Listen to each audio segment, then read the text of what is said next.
राजधानी रांची से सटे तमाड़ विधानसभा क्षेत्र के विधायक विकास सिंह मुंडा से हम बातचीत करेंगे और उनसे यह जानने का कोशिश करेंगे कि इस बार के होने वाले विधानसभा चुनाव इनके लिए कितना चुनौती भरा होगा कि ये विधानसभा सीट भगवान बिरसा मुंडा के जन्मस्थली उलीहातू भी है और उलीहातू से इनकी राजनीतिक कैरियर की शुरुआत भी हुई थी। नहीं, कई योजनाएं हैं। देखिए, सबसे पहले जरूरी था मैं कि जब हम लोग पहली बार इस क्षेत्र से विधायक बने तो हमें जिस रूप में ये विधानसभा क्षेत्र मिला था, हमको नहीं लगता है कि जो इंफ्रास्ट्रक्चर की स्थिति थी, हम लोग उसको कह सकते थे कि कमजोर ही माना जाए। और वहां से लेकर के अभी तक जो परिस्थितियों को हम लोग बदल पाने में कामयाब रहे, उसमें सबसे ज्यादा जरूरी था कि सड़क, बिजली, पानी, जो मेजर आपको इंफ्रास्ट्रक्चर में आता है, उसको हम लोगों ने बहुत अच्छे तरीके से काम करने का प्रयास किया। और आज लगभग लगभग हम ये कह सकते हैं कि कुछ एक इलाकों को छोड़ दिया जाए, हम ये नहीं कह रहे कि 100% हमने वो आंकड़ा प्राप्त कर लिया, हम ये भी नहीं कह रहे, लेकिन इतना जरूर प्राप्त कर लिया है कि जो 10 साल पहले की जो परिस्थितियां थी उनसे काफी बेहतर है। तो कौन सी ऐसी योजनाएं आपसे रह गई जो आपने कोशिश किया था कि इस क्षेत्र के देखिए, की कई तस्वीर बदल सकती कई है? कई ऐसे लोग हैं। आप देखिए कि चाहे वो सिंचाई के क्षेत्र में हो, आप देखिएगा कि जितने भी हमारे यहाँ अ, नहर थे, जो चाहे वो कांसी नदी पर हो, चाहे आपको जल संसाधन की कई जो पुरानी योजनाएं थी जो 1960 के टाइम में बनाई गई थी, उन योजनाओं में किसी भी केनाल का आप देखिए पक्कीकरण नहीं था। इन 10 सालों में आप ये प्रोग्रेस रिपोर्ट अगर देखिएगा तो जितने भी केनाल आप यहाँ देख रहे हैं, उसको 100% मुख्य लाइन का आपको पक्कीकरण हम लोगों ने करवाया। और आज देखिए कि उसका फायदा ये हो रहा है कि पहले क्या होता था कि अ, कच्ची नहर रहने के कारण से सभी जगह पे आपको पानी नहीं पहुंच पाता था, लेकिन अभी क्या है, आप कहीं भी जाकर के देखिए, जो भी हमारा केनाल के द्वारा जो सिंचित क्षेत्र है, सभी गांवों में के अंतिम क्षेत्र तक सभी जगह पे पानी पहुंच रहा है। वो दैट टाइम सोचिए 1960 की बनी योजना, उस पे सोचिए कितने लंबे समय तक काम नहीं हुआ।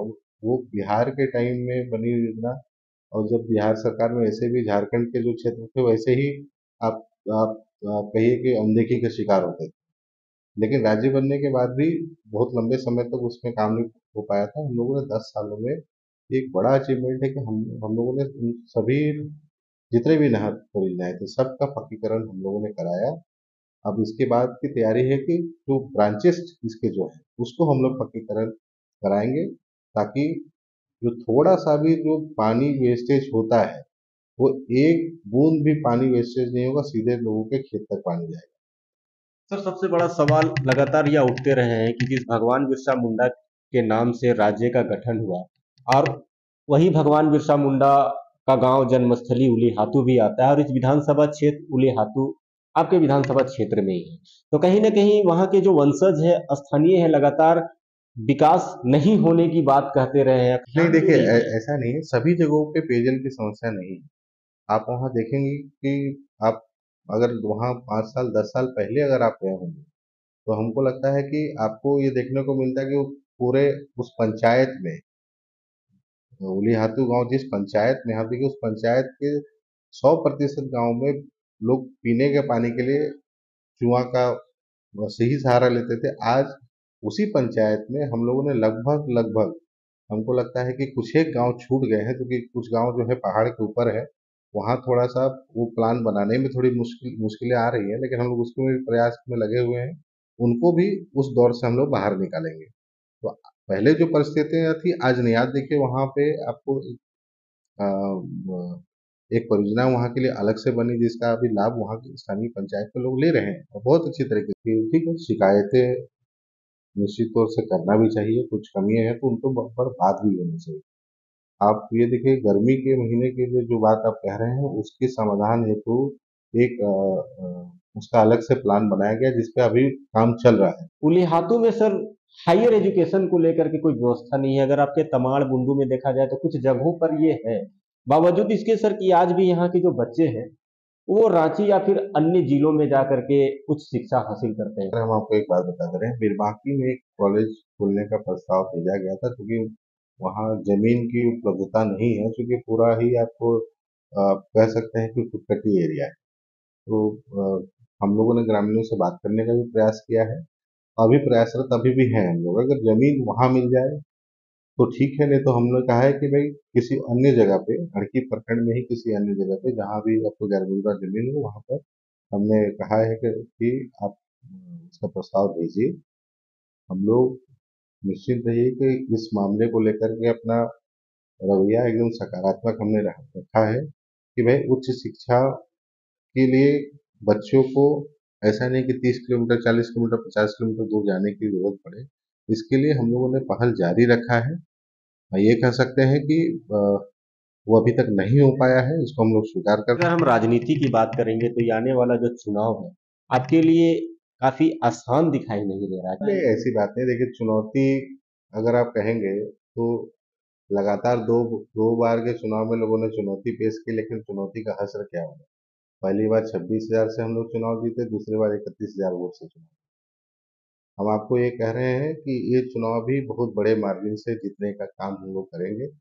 और ये सिर्फ, अगर गठबंधन की बात है तो कितने उपचुनाव हुए थे 2019 के चुनाव के बाद? कितने उपचुनाव आपको एनडीए गठबंधन जीता?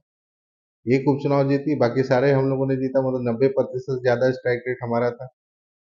तो कहने की बात ये है कि ये लोग जब अलग अलग होते हैं तो ये कहते हैं कि भाई हम लोग अलग अलग थे इसलिए ये लोग जीत गए, और जब साथ में होते हैं तब हार जाते हैं, तो तब उनका कोई जवाब नहीं आता है। इसलिए निश्चिंत रहिए, ये किसी भी तरीके का गठजोड़ कर ले, और ऐसे भी भाजपा हो, आजसू हो, जदयू हो, इन लोगों ने एक चीज तो दिखा दिया कि हम लोग चुनाव जीतने के लिए किसी का भी सहारा ले सकते हैं, और चाहे वो हत्यारा हो, बलात्कारी हो, या फिर कितने भी जघन्य अपराध कोई व्यक्ति क्यों ना हो, हमारे यहाँ आइए, हमारे पास में ऐसी वॉशिंग मशीन है जिसमें आपके सब दाग धब्बे धुल जाएंगे। तो इनके चाल और चरित्र को जनता समझती है। कई बार ऐसे व्यक्तियों को जनता ने नकारा है। पिछले चुनाव में कुंदन पाहन और राजा पीटर उपचुनाव में थे। जनता ने किस तरीके से नकारा, ये सबके सामने उदाहरण के रूप में प्रस्तुत है, हमें हमें बताने की आवश्यकता नहीं है। एक बार फिर से समाज की जनता फिर ऐसा ही उदाहरण प्रस्तुत करेगी जो सबके सामने। कि आपके जो भाई हैं वो झारखंड पार्टी से जुड़ रहे हैं तो क्या लगता है इस बार वो चुनाव। देखिए, चुनाव लड़ना सबका अधिकार है, कोई भी चुनाव लड़ सकता है, और जनता अपने कसौटी पे सबको आंकती है। तो इसमें कहीं कोई चिंता करने वाली बात नहीं है। राजनीति में कई ऐसे उदाहरण हैं, एक ही परिवार में आपको दो लोग, तीन लोग अलग अलग पार्टियों में रहते हैं। नेता तो छोड़ दीजिए, कार्यकर्ता भी अगर देखेंगे देखेंगे तो कई पार्टियों में एक ही परिवार के बटे हुए नजर आते हैं। तो इसमें कोई विवाद की बात नहीं, सब अपने विचार के लिए स्वतंत्र है राजनीति करने के लिए। इसमें डबल चुनौती कह सकते हैं नहीं, सर, कोई राजा देखिए, पीटर दूसरी और आपके कोई भाई। चुनौती नहीं है। हमने कहा कि हमने उस चुनौती का दौर देखा है जहां डर के माहौल में हमने राजनीति शुरू किया था, जहां पर राजनीति करने के लिए हजार बार सोचते थे कि राजनीति करना है, तो कोई राजनीति करने के लिए एक समय घर से निकलता नहीं था, कार्यकर्ता ढूंढने पड़ते थे, कार्यकर्ता मिलते नहीं थे, कार्यकर्ता बनते नहीं थे। हमने उस दौर से शुरू किया है और आज इस दौर पे हैं। इसलिए हम तो उस बुरे दौर से राजनीति करके आए हैं, इसलिए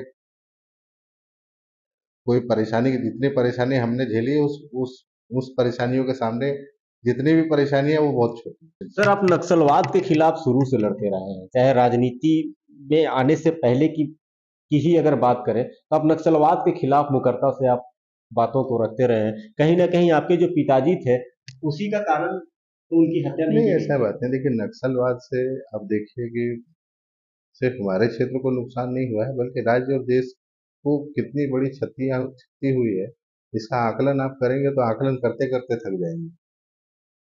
सिर्फ कुछ व्यक्तियों को हमने नहीं खोया है।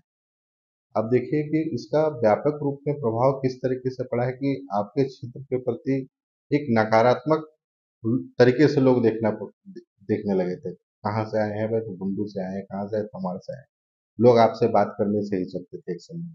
आप कोई आप अपना परिचय दे करके कहीं जाते थे, अगर कोई काम लेने के लिए भी जा रहा है तो उनको काम नहीं दिया जाता था, पता नहीं क्या है। इसलिए एक नकारात्मक छवि बनी थी, और उस नकारात्मक छवि को धोने की भी बहुत ज्यादा जरूरत है, और उस बेहतर करते हुए हमारा अगर राय मानिएगा तो बहुत आवश्यक था कि नक्सलवाद सिर्फ हमारे क्षेत्र से नहीं बल्कि राज्य और इस देश से समाप्त होना जरूरी है। तभी जाकर के देखिए इन्होंने किन को मारा, कोई बाहर से लोग तो नहीं आए थे, यहीं के स्थानीय लोग थे और स्थानीय लोगों को ही हथियार हथियार देकर के यहाँ के स्थानीय लोगों का दमन किया गया। तो मेरा मानना है कि ये समाप्त होना चाहिए। सर वो तो तस्वीरें दिखाई देती थी, जबकि चूंकि मैं यहाँ इस क्षेत्र में आता था तो कहीं ना कहीं मुझे भी डर लगता था इस क्षेत्र में रिपोर्टिंग करने से। खास करके बुंडू तमाड़ की बात की जाए, अणकी की बात की जाए, अगर इस सोनाहातू राहे की भी बात की जाए, तो मुझे एक पत्रकार होने के नाते भी मुझे खौफ था, डर था कि कहीं कुछ अनहोनी ना हो जाए। तो अब तो सर खुले तौर पे लोग घूमते हैं, रात में निकलते हैं, नक्सल मुक्त की ओर लगभग क्षेत्र बढ़ चला है। तो विकास में पीछे क्यों रह गया सर ये? नहीं नहीं, ऐसा नहीं, विकास में पीछे नहीं रह गया। हम लोगों ने बहुत अच्छे तरीके से इन 10 सालों में, देखिए चुनौतियां कितनी सारी थी। एक समय था जब आपको नक्सलवाद की समस्या से क्षेत्र गुजर रहा था, कोई भी योजना अगर हम लोग लेकर के आते थे उस समय में आप देखिए उसको डिलीवर करने में कितनी परेशानियां थी। जो भी संवेदक काम करने के लिए अगर क्षेत्र में जा रहा है तो उनको कितने सारी परेशानियों का सामना करना पड़ता था। आज भी कई इलाके ऐसे हैं जो प्रभावित है, वहां सोचिए फोर्स को खड़ा करके वहां पर काम कराया जा रहा है। तो इन सब दिक्कतें होने के बाद भी, इन सब दिक्कतों का सामना करने के बाद भी हम लोगों ने एक लंबी लकीर खींची है। कहीं सड़कें थी नहीं, सड़कों का जाल हम लोगों ने लगभग जितने भी पहाड़ी क्षेत्र हैं वहाँ हम लोग मैंने सड़कों का जाल बिछाने का काम किया।